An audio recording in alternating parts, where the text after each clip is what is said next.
Manusia hari ini hidup dalam sebuah perlombaan yang aneh. Semua berlari, tetapi tidak ada yang benar-benar tahu di mana garis akhirnya. Setiap hari bangun pagi dengan pikiran yang sama, mengejar uang, mengejar jabatan, mengejar pengakuan. Ketika satu tujuan tercapai, tujuan lain segera muncul, lebih tinggi, lebih jauh, dan lebih melelahkan. Ironisnya, semakin cepat seseorang berlari mengejar dunia, semakin ia merasa tertinggal. Hatinya tidak pernah sampai. Tubuhnya mungkin berada di puncak kesuksesan, tetapi jiwanya tertinggal jauh di belakang. Lelah, kosong, dan seringkali gelisah. Allah Subhanahu wa Ta'ala mengingatkan dalam Al-Quran bahwa kehidupan dunia ini hanyalah kesenangan yang menipu. Bukan berarti dunia itu haram, tetapi ia bukan tujuan akhir. Ketika dunia dijadikan tujuan, ia berubah menjadi beban. Namun ketika dunia dijadikan sarana, ia menjadi ringan dan penuh berkah. Banyak orang terlihat berhasil di mata manusia. Hartanya bertambah, namanya dikenal, kedudukannya dihormati. Namun, saat malam datang dan kesunyian menyapa, tidak sedikit dari mereka yang merasa hampa. Senyum yang ditampilkan di siang hari berganti dengan kegelisahan yang disembunyikan dalam sujud yang jarang atau doa yang tak sempat terucap. Inilah penyakit zaman. Kita sibuk memperindah kehidupan luar, tetapi lalai menata kehidupan dalam. Kita mengukur nilai diri dari apa yang dimiliki, bukan dari siapa kita di hadapan Allah. Akhirnya, kebahagiaan pun bergantung pada sesuatu yang tidak pernah puas, dunia. Rasulullah Shallallahu Alaihi Wasallam telah mengingatkan bahwa siapa yang menjadikan dunia sebagai tujuan utamanya, Allah akan cerai-beraikan urusannya dan menjadikan kefakiran di depan matanya. Ia tidak pernah merasa cukup meskipun harta ada di tangannya. Inilah potret orang yang berlari tanpa arah. Mari kita berhenti sejenak, menarik nafas, bertanya dengan jujur kepada diri sendiri. Apakah kita sedang mencari kehidupan atau sekadar bertahan dalam perlombaan yang melelahkan? Sebab tidak semua yang tampak berhasil benar-benar hidup tenang, dan tidak semua yang sederhana sedang kekurangan. Kesadaran ini adalah langkah awal. Sebelum bicara tentang kekayaan sejati, kita perlu memahami satu hal penting. Kelelahan batin bukan karena kurang harta, melainkan karena hati diletakkan di tempat yang salah. Setelah manusia lelah berlari mengejar dunia, Islam datang membawa definisi yang menenangkan. Islam tidak memusuhi harta, tetapi meluruskan cara memandangnya. Kaya dalam Islam bukan soal seberapa banyak yang kita miliki, melainkan seberapa cukup hati kita menerimanya. Rasulullah Shallallahu Alaihi Wasallam bersabda bahwa bukanlah kekayaan itu karena banyaknya harta, tetapi kekayaan yang sejati adalah ghinaan nafs, hati yang merasa cukup. Sebab orang yang hartanya sedikit namun hatinya lapang, hidupnya jauh lebih tenang daripada orang yang hartanya melimpah tetapi jiwanya selalu merasa kurang. Hati yang kaya tidak sibuk membandingkan. Ia tidak gelisah melihat rezeki orang lain, tidak iri pada keberhasilan yang bukan miliknya, dan tidak runtuh hanya karena kehilangan sebagian dunia. Ia memahami bahwa setiap orang memiliki takaran rezeki yang berbeda, dan semua ditentukan dengan penuh hikmah oleh Allah Subhanahu wa Ta'ala. Inilah perbedaan antara memiliki dan merasa cukup.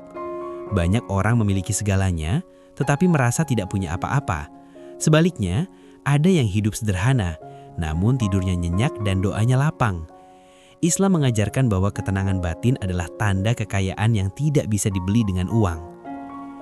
Ketika hati sudah cukup, harta menjadi alat, bukan tujuan. Ia digunakan untuk menunaikan kewajiban, menolong sesama, dan mendekatkan diri kepada Allah. Tetapi ketika hati tidak pernah cukup, harta berubah menjadi tuan yang memerintah, bukan lagi pelayan yang membantu. Allah Subhanahu wa Ta'ala tidak melarang kita menjadi kaya, namun Allah melarang kekayaan menguasai hati, karena hati yang dikuasai dunia akan sulit merasakan manisnya iman. Sebaliknya, hati yang kaya akan iman mampu menikmati dunia tanpa diperbudak olehnya. Kita menata ulang ukuran keberhasilan, bukan lagi tentang seberapa tinggi posisi atau seberapa besar penghasilan, tetapi seberapa tenang kita menjalani hidup dan seberapa dekat kita kepada Allah. Karena sejatinya, orang yang paling kaya adalah mereka yang tidak merasa kekurangan, meski dunia berada dalam genggamannya, atau bahkan saat dunia itu dilepaskan darinya. Salah satu kegelisahan terbesar manusia adalah soal rizki. Takut kurang, takut tidak cukup, takut masa depan. Padahal Islam telah menegaskan bahwa tidak satupun makhluk di bumi ini yang luput dari jaminan rizki Allah. Setiap hamba telah ditetapkan bagiannya jauh sebelum ia lahir ke dunia. Namun pertanyaannya, jika rizki sudah ditentukan, mengapa hati manusia masih gelisah? Jawabannya bukan karena kurang iman, tetapi karena kurang yakin.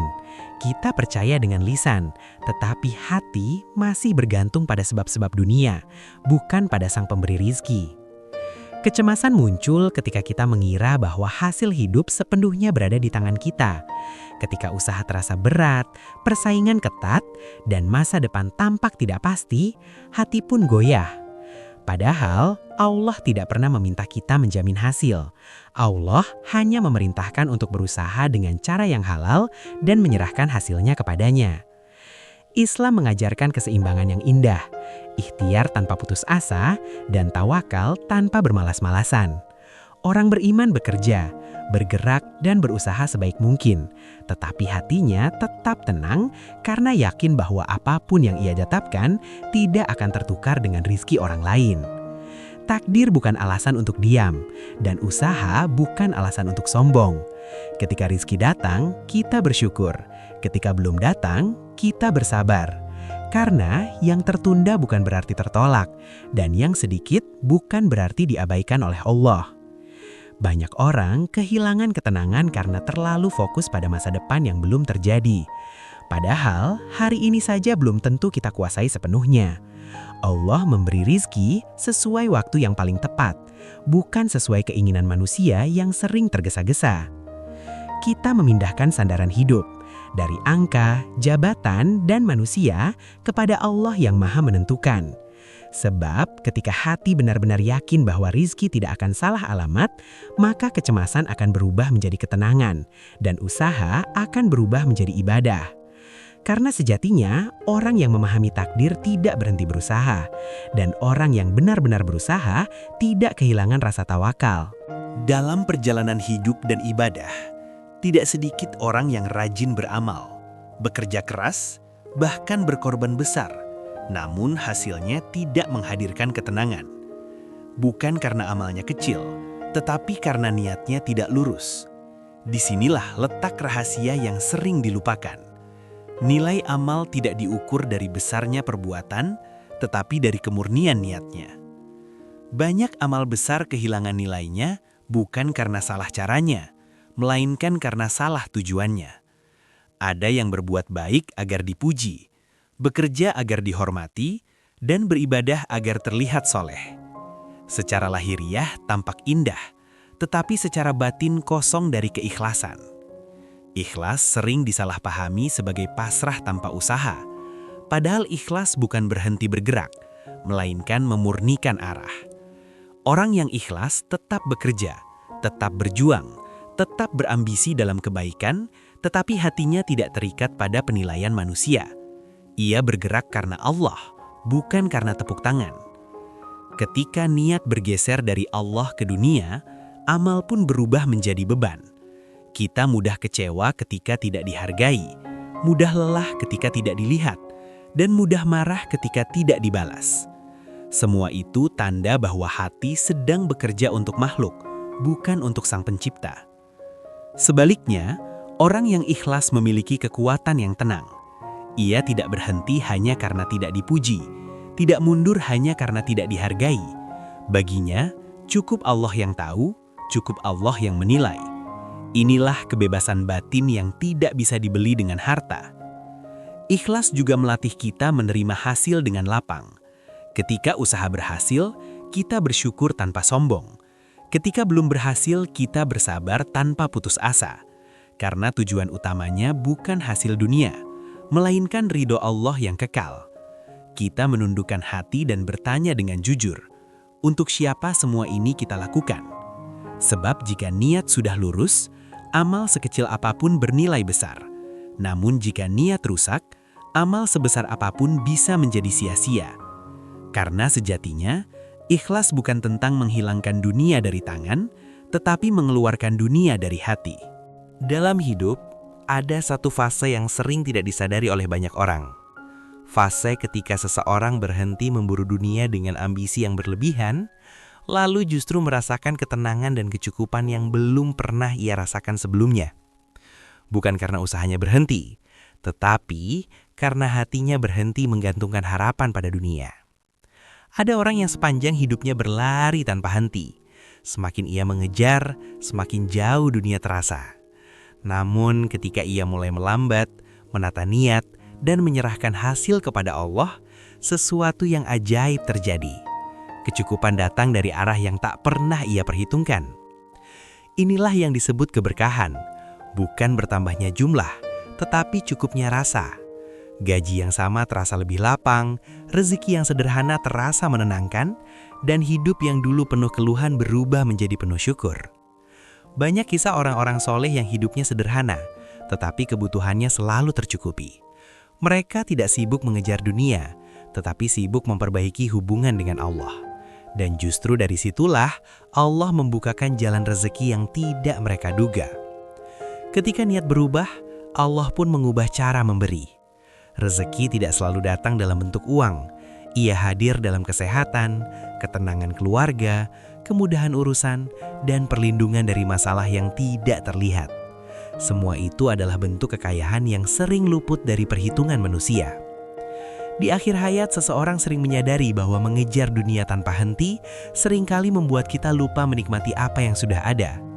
Namun, ketika kita berhenti sejenak dan mempercayakan hidup kepada Allah, dunia tidak lagi menjadi beban, melainkan amanah. Bukan berarti kita dilarang bercita-cita atau berusaha lebih baik. Yang diajarkan Islam adalah tidak menjadikan dunia sebagai tujuan utama. Ketika tujuan utama adalah ridho Allah, maka dunia akan datang sebagai bonus, bukan sebagai beban. Karena sejatinya, saat seseorang berhenti memburu dunia dengan hati yang rakus, Allah menggantinya dengan kecukupan yang membuat hidup terasa ringan dan penuh makna. Islam bukan agama yang menjauhkan manusia dari dunia. Islam justru memerintahkan umatnya untuk bekerja, berusaha, dan menjemput rezeki dengan cara yang halal. Yang dilarang bukan mencari harta, melainkan menjadikan harta sebagai tujuan utama hidup. Bekerja dalam Islam adalah bentuk ibadah, selama niatnya lurus dan caranya benar. Ketika seseorang bekerja untuk menafkahi keluarga, menjaga kehormatan diri, dan tidak bergantung pada orang lain, maka setiap langkahnya bernilai pahala. Bahkan, lelahnya pun dicatat sebagai kebaikan.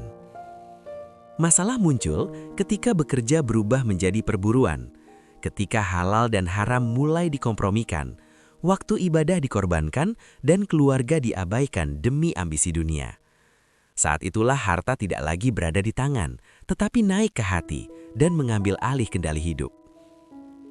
Islam mengajarkan keseimbangan, bersungguh-sungguh dalam usaha, tetapi tenang dalam hasil. Seorang mukmin boleh berambisi, tetapi ambisinya diarahkan untuk kebaikan. Ia ingin maju agar bisa lebih banyak memberi, bukan agar lebih tinggi dari orang lain. Ketika bekerja diniatkan sebagai ibadah, maka standar keberhasilan pun berubah. Bukan lagi sekadar besar kecilnya penghasilan, tetapi keberkahan di dalamnya. Rezeki yang halal, meski sedikit, lebih menenangkan daripada harta banyak yang membuat hati jauh dari Allah. Orang yang bekerja karena Allah tidak mudah putus asa. Jika gagal, ia evaluasi dan bersabar. Jika berhasil, ia bersyukur dan rendah hati. Karena ia tahu, yang dinilai bukan hanya hasil, tetapi proses dan niat di baliknya. Kita memperbaiki niat sebelum memperbanyak usaha, menjadikan pekerjaan sebagai jalan mendekat kepada Allah, bukan menjauh darinya. Sebab ketika bekerja menjadi ibadah, hidup tidak lagi terasa sebagai beban, melainkan amanah yang dijalani dengan penuh kesadaran. Karena sejatinya, harta yang dicari dengan niat ibadah akan menjadi penolong, sedangkan harta yang dijadikan tujuan akan berubah menjadi ujian. Tidak semua harta membawa ketenangan. Ada harta yang bertambah, tetapi hati justru semakin sempit. Ada penghasilan yang besar, namun tidur tidak pernah benar-benar nyenyak. Inilah tanda bahwa ketenangan hidup tidak ditentukan oleh banyaknya harta, melainkan oleh kehalalan dan keberkahannya. Harta yang halal dan diridhoi Allah melahirkan rasa aman di dalam hati. Ia tidak membuat takut kehilangan, tidak memicu kecemasan berlebihan, dan tidak menjauhkan seseorang dari ibadah. Sebaliknya, harta yang diperoleh tanpa ridho Allah, meski terlihat melimpah, seringkali melahirkan kegelisahan yang tidak bisa dijelaskan. Keberkahan bukan soal jumlah, tetapi soal dampak. Rizki yang berkah cukup untuk kebutuhan, menenangkan jiwa, dan membawa kebaikan bagi orang lain. Sementara rizki yang tidak berkah sering habis tanpa terasa, menimbulkan. Tidak semua harta membawa ketenangan. Ada harta yang bertambah, tetapi hati justru semakin sempit. Ada penghasilan yang besar, namun tidur tidak pernah benar-benar nyenyak. Inilah tanda bahwa ketenangan hidup tidak ditentukan oleh banyaknya harta, melainkan oleh kehalalan dan keberkahannya. Harta yang halal dan diridhoi Allah melahirkan rasa aman di dalam hati. Ia tidak membuat takut kehilangan, tidak memicu kecemasan berlebihan, dan tidak menjauhkan seseorang dari ibadah. Sebaliknya, harta yang diperoleh tanpa ridho Allah, meski terlihat melimpah, seringkali melahirkan kegelisahan yang tidak bisa dijelaskan. Keberkahan bukan soal jumlah, tetapi soal dampak. Rizki yang berkah cukup untuk kebutuhan, menenangkan jiwa, dan membawa kebaikan bagi orang lain. Sementara rizki yang tidak berkah sering habis tanpa terasa, menimbulkan masalah, atau menjauhkan pemiliknya dari ketenangan batin. Bab ini mengajak jamaah untuk berhenti sejenak dan mengevaluasi dari mana rizki kita datang dan untuk apa ia digunakan. Apakah ia mendekatkan kita kepada Allah atau justru menjauhkan? Apakah ia memudahkan kita berbuat baik atau malah membuat kita lupa diri? Islam tidak hanya mengajarkan mencari yang halal, tetapi juga menggunakan yang halal. Karena harta yang baik bisa berubah menjadi bencana jika dipakai untuk maksiat atau kesombongan. Sebaliknya, harta sederhana bisa menjadi sumber pahala besar jika digunakan dengan niat yang benar. Ketenangan adalah indikator yang jujur. Ketika harta membuat kita lebih ringan dalam bersedekah, lebih khusyuk dalam ibadah, dan lebih rendah hati dalam bersikap, itu tanda keberkahan. Namun ketika harta membuat kita mudah marah, takut berlebihan dan enggan berbagi, itu tanda hati sedang terikat oleh dunia. Kita tidak meninggalkan harta, tetapi mengendalikan hubungan kita dengannya. Menempatkan harta di tangan, bukan di hati. Sebab harta yang berada di tangan bisa diarahkan, tetapi harta yang berada di hati akan menguasai. Karena sejatinya, kekayaan yang diridhoi Allah selalu menenangkan, sementara kekayaan tanpa ridhonya selalu menuntut dan melelahkan. Salah satu ketakutan terbesar manusia dalam urusan harta adalah memberi. Ada rasa cemas berkurang, takut tidak cukup, dan khawatir masa depan menjadi sempit. Padahal Islam datang membawa keyakinan yang membebaskan. Sedekah bukan sebab miskin, justru ia pembuka pintu rezeki. Allah Subhanahu wa Ta'ala tidak meminta kita memberi karena Dia membutuhkan. Allah memerintahkan sedekah karena kita yang membutuhkannya. Sedekah membersihkan harta, melapangkan dada, dan membuka jalan pertolongan yang tidak disangka-sangka. Banyak orang menunda berbagi karena menunggu kaya, padahal dalam Islam memberi tidak menunggu lapang, justru memberi itulah yang melapangkan. Tidak harus besar, yang penting ikhlas dan konsisten. Bahkan senyum, waktu, dan tenaga pun termasuk sedekah. Sedekah mengajarkan kita percaya bahwa Allah Maha Mengganti. Setiap kali kita melepas sesuatu karena Allah, saat itu pula Allah menyiapkan ganti yang lebih baik, meski tidak selalu dalam bentuk yang sama. Bisa berupa kemudahan, kesehatan, perlindungan, atau ketenangan batin. Orang yang gemar memberi hidupnya ringan. Ia tidak takut kehilangan karena hatinya tidak bergantung pada apa yang ia miliki.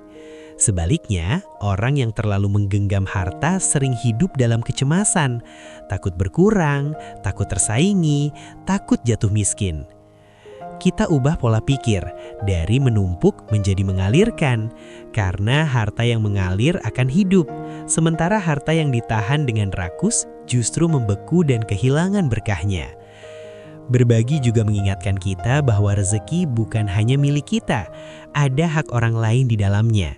Ketika hak itu ditunaikan, Allah menjaga sisa harta dengan cara yang tidak kita pahami, tetapi kita rasakan. Karena sejatinya, orang yang paling kaya bukan yang paling banyak menyimpan, tetapi yang paling banyak memberi dengan hati yang lapang. Seringkali manusia mengira bahwa ujian hanya datang dalam bentuk kesempitan. Padahal dalam Islam, kelapangan pun adalah ujian. Rezeki bukan sekadar tanda cinta Allah, tetapi juga sarana untuk menilai kualitas iman hambanya. Ketika Allah melapangkan rezeki, manusia diuji dengan rasa syukur. Apakah ia semakin dekat kepada Allah atau justru semakin lalai? Apakah harta membuatnya rendah hati dan dermawan, atau malah sombong dan merasa tidak membutuhkan siapapun? Sebaliknya, ketika rezeki terasa sempit, itu bukan selalu tanda murka. Banyak hamba justru diangkat derajatnya melalui kesabaran. Kesempitan mengajarkan tawakal, melatih keikhlasan, dan mendidik hati untuk bergantung hanya kepada Allah. Bahwa iman yang matang adalah iman yang stabil, tidak berubah hanya karena kondisi ekonomi. Ketika kaya, ia tidak lupa diri. Ketika sempit, ia tidak putus asa. Hatinya tetap lurus karena sandarannya bukan pada rezeki, tetapi pada Allah Sang Pemberi rezeki. Orang beriman memahami bahwa kelapangan dan kesempitan silih berganti.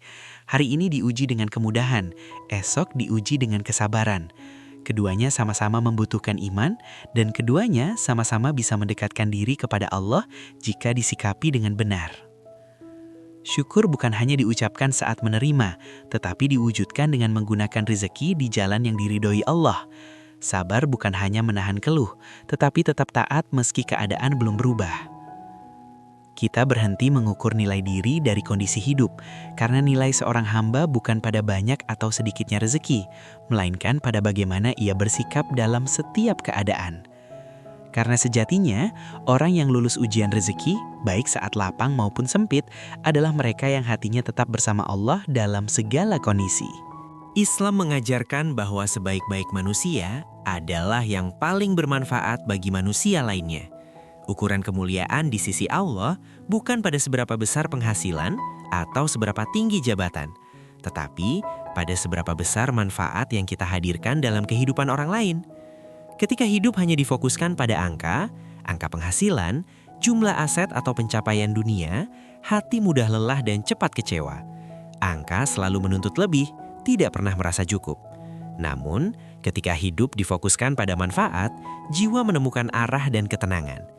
Orang yang mengejar manfaat tidak sibuk bertanya, apa yang aku dapat? Tetapi bertanya, apa yang bisa aku beri?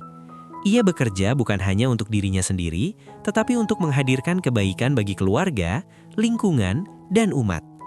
Menariknya, ketika seseorang tulus menghadirkan manfaat, Allah sering menghadirkan rizki sebagai dampak, bukan tujuan. Pintu-pintu kemudahan terbuka, pertolongan datang tanpa disangka, dan kebutuhan dicukupkan dengan cara yang tidak selalu logis menurut hitungan manusia. Kita mengubah orientasi hidup, dari sekedar mencari keuntungan menjadi menghadirkan kebermanfaatan, dari hidup untuk diri sendiri menjadi hidup untuk memberi arti. Manfaat tidak selalu besar, kadang ia hadir dalam bentuk ilmu yang dibagikan, nasihat yang menenangkan, kejujuran dalam bekerja, atau akhlak baik yang menginspirasi. Semua itu bernilai di sisi Allah. Ketika hidup bermanfaat, kita tidak lagi takut kehilangan, karena yang kita kejar bukan sesuatu yang bisa habis, tetapi nilai yang terus mengalir pahalanya. Rizki mungkin datang dan pergi, tetapi manfaat akan terus hidup. Karena sejatinya, hidup yang paling kaya adalah hidup yang meninggalkan jejak kebaikan, bukan sekedar catatan angka. Pada akhirnya, setiap perjalanan akan sampai pada satu titik, pulang. Bukan pulang ke rumah, bukan pula pulang membawa harta dan gelar, tetapi pulang menghadap Allah. Dan pada saat itu, tidak satu pun dari apa yang kita kumpulkan di dunia akan ikut serta, kecuali hati dan amal. Seluruh perjalanan hidup yang telah kita renungi dalam bab-bab sebelumnya mengajarkan satu kesimpulan penting. Tujuan hidup bukan mengumpulkan dunia, melainkan menata hati. Dunia hanyalah titipan, sedangkan yang kekal adalah bagaimana kita menjalaninya. Ada orang yang sibuk mengumpulkan tetapi lupa menikmati. Ada yang sibuk mengejar tetapi lupa bersyukur. Dan ada pula yang sibuk memburu dunia hingga lupa arah pulang. Padahal Allah tidak menanyakan seberapa banyak yang kita miliki, tetapi untuk apa hidup ini kita habiskan. Hati yang tenang bukan lahir dari banyaknya harta, melainkan dari cukupnya rasa. Cukup dengan apa yang Allah beri, cukup dengan apa yang Allah tahan, dan cukup dengan takdir yang Allah pilihkan. Inilah kekayaan yang tidak bisa diambil oleh keadaan apapun. Keikhlasan menjadikan hidup ringan. Kita bekerja tanpa terbebani pujian, beramal tanpa menuntut balasan, dan memberi tanpa takut kekurangan. Karena yang kita cari bukan pengakuan manusia, melainkan ridho Allah. Mari kita berhenti sejenak, menundukkan hati, dan bertanya dengan jujur, kemana arah hidup kita selama ini? Apakah semakin dekat kepada Allah, atau justru semakin jauh karena dunia? Karena kelak, saat semua berakhir, yang tersisa bukan rumah, kendaraan, atau tabungan, tetapi hati yang pernah tenang karena Allah, hati yang pernah cukup karena iman, dan hati yang pernah ikhlas dalam menjalani hidup. Itulah bekal pulang yang sejati, dan itulah kekayaan yang tidak pernah habis.